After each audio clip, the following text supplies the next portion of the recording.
అందరికీ నమస్తే అండి. వెల్కమ్ టు అవర్ ఛానల్ సలాం సైనిక. ఈరోజు ఈ వీడియోలో ఈ మధ్య కాలంలో కమెంట్స్ ద్వారా అడగటం చాలా ఎక్కువగా ఉంది. అది ఈసీహెచ్ఎస్కి సంబంధించి అలాగే కాల్స్ కూడా చేసి అడుగుతున్నారండి. వారందరికీ కూడా ఈ వీడియోలో సమాధానం చెప్పడానికి నేను ప్రయత్నిస్తాను. ముఖ్యంగా ఈసీహెచ్ఎస్ కార్డు గురించి.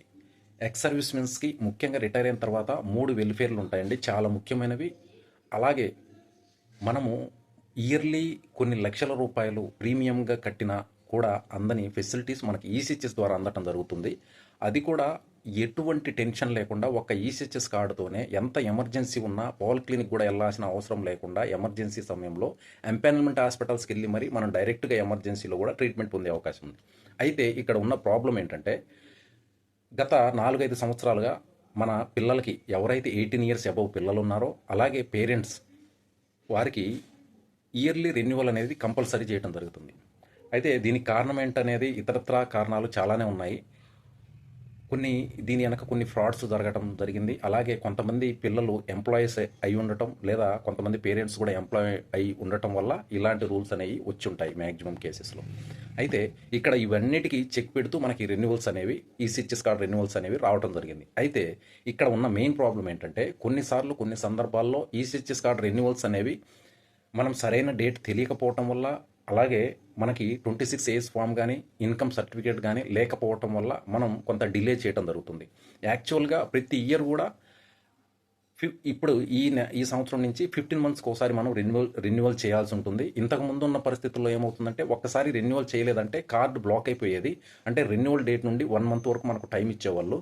ఆ లోపు మనం చేయలేదంటే కార్డు బ్లాక్ అయిపోయేది. కానీ ఇప్పుడు ఏం జరుగుతుందంటే మనం రెన్యువల్ చేయలేదంటే కార్డు బ్లాక్ చేస్తున్నారు తప్పనిసరిగా. కానీ ఇక్కడ ఈ కార్డ్ అన్బ్లాక్ కోసం మనం ఈసీహెచ్ఎస్ పాలిక్లినిక్కి వెళ్ళాల్సిన పని లేకుండా మన దగ్గర ఎప్పుడైతే డాక్యుమెంట్స్ మన దగ్గర అందుతాయో 26AS కానీ అలాగే ఇన్కమ్ సర్టిఫికేట్ కానీ ఆ సమయంలో మనం ఈ డాక్యుమెంట్స్ మన వెబ్సైట్లో లాగిన్ అయ్యి ఆ పర్టికులర్ కార్డు బ్లాక్ అయ్యింది అలాగే డాక్యుమెంట్స్ అడుగుతుంది మనకి అంటే మనం ఆ డాక్యుమెంట్స్ అప్లోడ్ చేసి సబ్మిట్ చేసినట్లయితే మన ఏదైతే పాలిక్లినిక్ ఉంటుందో ఓఐసీ సాబ్ ఆ డాక్యుమెంట్స్ని చెక్ చేసి అన్బ్లాక్ చేయగలరన్నమాట. ఇంతకుముందు పరిస్థితి చాలా ఇబ్బందికరంగా ఉండేది. ఒక్కసారి మనం సమయానికి ఇన్ టైంలో అంటే 1 మంత్ లోపు మనం ఆ డాక్యుమెంట్స్ అప్లోడ్ చేయనట్లయితే కార్డు బ్లాక్ అయ్యేది. మనం ఓఐసీ పాలిక్లినిక్ గారికి కానీ అలాగే రీజనల్ సెంటర్ ఓఐసీ గారికి కానీ లేదా ఈసీహెచ్ఎస్లో సెంట్రల్ ఆర్గనైజేషన్ ఈసీహెచ్ఎస్ ఢిల్లీకి కానీ వెళ్ళి రిక్వెస్ట్ చేసుకుని మరి కార్డు అన్బ్లాక్ చేయించుకోవాల్సి వచ్చేది. ఇప్పుడు ఆ ఇబ్బంది పడకుండా ఈసీహెచ్ఎస్ బెనిఫిషరీస్ మనకి ఈ విధమైన ఆప్షన్ ఇవ్వడం జరిగింది. ఎప్పుడైతే మన దగ్గర డాక్యుమెంట్ ఉంటాయో అప్పుడు మీరు సబ్మిట్ చేయండి. కార్డు మన ఓఎస్సీ పాలిక్లినిక్ గారు చెక్ చేసి డాక్యుమెంట్స్ని అన్బ్లాక్ చేయడం జరుగుతుంది. ఈ ప్రాసెస్ అనేది చాలా ఈజీ చేయడం జరిగిందండి. మెయిన్గా నేను ఇక్కడ ఫైనల్గా చెప్పేది ఏంటంటే ఎవరెవరైతే టయానికి మీరు కార్డ్స్ రెన్యువల్ చేసుకోలేకపోయారో మీ డాక్యుమెంట్స్ని అప్లోడ్ చేసుకొని ఆ సమయంలో కార్డు బ్లాక్ అయిందని మీరు టెన్షన్ పడాల్సిన అవసరం లేదు. ముఖ్యంగా ముందు మీ దగ్గర ఏ డాక్యుమెంట్స్ ఉన్నాయో చూసుకోండి. ఇన్కమ్ ప్రూఫ్ ఉందా లేదా 26AS ఫామ్ ఉందా 2 ఇయర్స్కి సంబంధించి ఆ డాక్యుమెంట్స్ని మనం వెబ్సైట్లో లాగిన్ అయ్యి అప్లోడ్ చేస్తే 1 or 2 డేస్లో మనకు ఓఐసీ గారి నుంచి ఈ అప్రూవల్ అనేది రావడం జరుగుతుంది. కార్డు అన్బ్లాక్ కూడా అయిపోతుంది.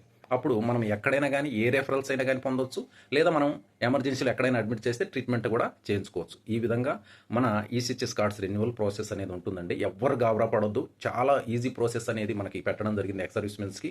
వారి ఏజ్ దృష్ట్యా వారు చేసిన సేవల దృష్ట్యా మనకి ఎటువంటి టెన్షన్స్ లేవు. కానీ ఈ సద్వినియోగం ఎలా చేసుకోవాలనేది ముఖ్యంగా అవగాహన పొందాల్సిన అవసరం ఎక్స్ సర్వీస్ మెన్స్కి ఉంది. చాలామంది ఈసీహెచ్ఎస్ ప్రయోజనాలు ఏంటి దాని ద్వారా మనకు ఉపయోగం ఏంటన్న విషయం కూడా తెలియని వాళ్ళు చాలామంది ఉన్నారండి. అలాంటి వారు ఇప్పటికైనా మేల్కొనండి. ఇంత గొప్ప అవకాశాన్ని మనం సద్వినియోగం చేసుకుని మన ఫ్యామిలీని మనం కాపాడుకోవాల్సిన బాధ్యత మనకుంది. ఇదండి వీడియో. ఇంకా ఏవైనా డీటెయిల్స్ మీకు తెలుసుకోవాలి, పాస్వర్డ్కి సంబంధించి ఏదైనా ఇబ్బందులు వచ్చినా అలాగే మొబైల్ నెంబర్ ఎలా చేంజ్ చేయాలి, పాలిక్లినిక్ ఎలా చేంజ్ చేసుకోవాలి, అలాగే చేంజ్ ఇన్ డేటా అంటే మన వైఫ్ది కానీ పిల్లలది కానీ నేమ్ చేంజ్ చేస్తే చేంజ్ ఇన్ డేటా ద్వారా మనం ఆన్లైన్లోనే వెబ్సైట్లోకి లాగిన్ అయ్యి ఈసీహెచ్ఎస్లో అక్కడ కొత్త కార్డు అప్లై చేసుకోవాలి. ఏదైతే కొత్తగా మనం నేమ్ చేంజ్ చేసుకున్నామో ఆ విధంగా ముందున్న కార్డుని బ్లాక్ చేసి ఈ విధమైన ప్రాసెస్ కూడా ఉంటుంది. ఇలా మీ కార్డు ఒకవేళ మిస్ అయిందంటే దాన్ని ఎఫ్ఐఆర్ ఫైల్ చేసి ఎలా డూప్లికేట్ కార్డు అప్లై చేసుకోవాలి, ఇలా చాలా చాయిస్ ఉన్నాయి. చాలా రకాలుగా మనకు మంచి మంచి ఆప్షన్స్ ఇచ్చి మన ఇబ్బందులు ఏ విధంగా ఉన్నాయో వాటికి తగినట్లుగా మనకు పరిష్కారాలు కూడా మన వెబ్సైట్ ద్వారా మనకి ఇవ్వటం జరిగిందండి. దయచేసి ఎవరు గాబరా పడొద్దు, ఎవరు టెన్షన్ అవ్వద్దు. ఎవరి దగ్గరకి వెళ్ళాలి ఎలా తెలుసుకోవాలని టెన్షన్గా ఫీల్ అయితే మీరు ఏం చేయొద్దండి. సీదా మన పాలిక్లినిక్ వెళ్ళండి. అక్కడ మీరు క్వైరీ చేశారంటే ప్రతి క్వశ్చన్స్కి ఆన్సర్ అక్కడ మీకు ఈజీగా దొరుకుతుంది. ఇదండి వీడియో. ప్రతి ఒక్కరికి ఈ వీడియోని మన ఎక్స్ సర్వీస్ మెన్స్కి షేర్ చేయండి. అలాగే ఇంకా ఏవైనా డౌట్స్ ఉన్నా ఇంకేదైనా తెలుసుకోవాలనుకున్నా నేను ఈ వీడియోలో నేను కింద నా పర్సనల్ ఈమెయిల్ ఐడి ఇస్తున్నాను. ఈ ఈమెయిల్ ఐడికి చిన్న మెసేజ్ చేసినా పర్వాలేదు, మీ మొబైల్ నెంబర్ మీ పేరు చేస్తే చాలు, నేనే కాల్ బ్యాక్ చేసుకొని మీకు వస్తానండి. లేదంటే మెయిల్లో మీరే డీటెయిల్స్ పెట్టండి, దాని గురించి నేను ఇంకో కొత్త వీడియో చేయడానికి ప్రయత్నిస్తాను. ఇదండి వీడియో. మరో వీడియోలో మరలా కలుద్దాం. జై హింద్.